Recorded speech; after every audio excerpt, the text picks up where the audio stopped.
18 फरवरी 1946 की सुबह बॉम्बे के कोलाबा इलाके में स्थित एक नौसैनिक प्रशिक्षण केंद्र की दीवार पर कुछ शब्द लिखे मिले। सफेद दीवार पर काले अक्षरों में उभरे थे, क्विट इंडिया, जय हिंद, इनकलाब जिंदाबाद। यह कोई कॉलेज की दीवार नहीं थी, यह कोई राजनीतिक सभा स्थल नहीं था। यह था रॉयल इंडियन नेवी का प्रतिष्ठान, HMIS तलवार। ब्रिटिश अधिकारियों के चेहरों का रंग उड़ चुका था। सवाल सिर्फ इतना नहीं था कि यह नारे किसने लिखे, सवाल यह था कि अब सेना के भीतर भी बगावत की हवा क्यों बहने लगी थी। जिस युवा नाविक ने यह साहस किया, उसका नाम था BC दत्त। लेकिन वह अकेला नहीं था। उस दीवार पर लिखे शब्द सिर्फ स्याही नहीं थे, वे वर्षों के अपमान, भेदभाव और क्रोध की आवाज थे। द्वितीय विश्व युद्ध अभी अभी समाप्त हुआ था। भारत के लाखों सैनिकों ने ब्रिटेन के लिए लड़ाई लड़ी थी। हजारों नौसैनिक समुद्रों में अपनी जान जोखिम में डाल चुके थे। लेकिन युद्ध के बाद जब वे अपने बैरकों में लौटे तो उन्हें सम्मान नहीं मिला सड़ा हुआ खाना, गंदा पानी और नस्लीय गालियां। भारतीय नाविकों को घटिया भोजन दिया जाता था। ब्रिटिश अधिकारी उन्हें अपमानजनक शब्दों से पुकारते थे। जब शिकायत की जाती तो कहा जाता, तुम लोग बस आदेश मानने के लिए हो। उनके मन में एक सवाल बार बार उठता था, क्या हमने इस युद्ध में इसलिए लड़ाई लड़ी थी? इसी समय देश में एक और घटना ने आग में घी डालने का काम किया। आजाद हिंद फौज के सैनिकों पर मुकदमा चल रहा था। लाल किले में चल रही सुनवाई ने पूरे देश को भावनात्मक रूप से झकझोर दिया था। लोग सड़कों पर उतर आए थे। छात्र, मजदूर, आम नागरिक सब गुस्से में थे। नौसैनिक भी यह सब देख रहे थे। वे महसूस कर रहे थे कि देश बदल रहा है और वे अब चुप नहीं रह सकते। 18 फरवरी को HMIS तलवार के लगभग 1100 नाविकों ने हड़ताल कर दी। कारण बताया गया, खराब खाना, लेकिन असली वजह थी आत्मसम्मान। अगले ही दिन यह खबर बॉम्बे के अन्य नौसैनिक प्रतिष्ठानों तक फैल गई। फिर कराची, फिर मद्रास, फिर विशाखापत्तनम। देखते ही देखते 78 जहाज और लगभग 20,000 नाविक इस विद्रोह में शामिल हो गए।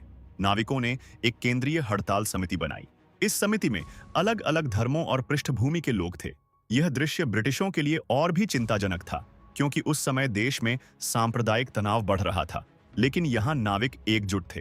उन्होंने अपने जहाजों पर 3 झंडे फहराए, तिरंगा, मुस्लिम लीग का झंडा और लाल झंडा।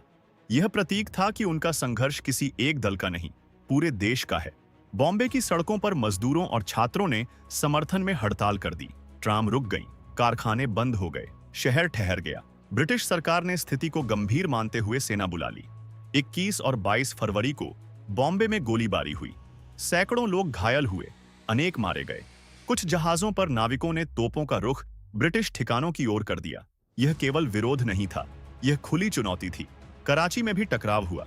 वहां एक जहाज को घेर लिया गया, गोली चली, नाविक मारे गए।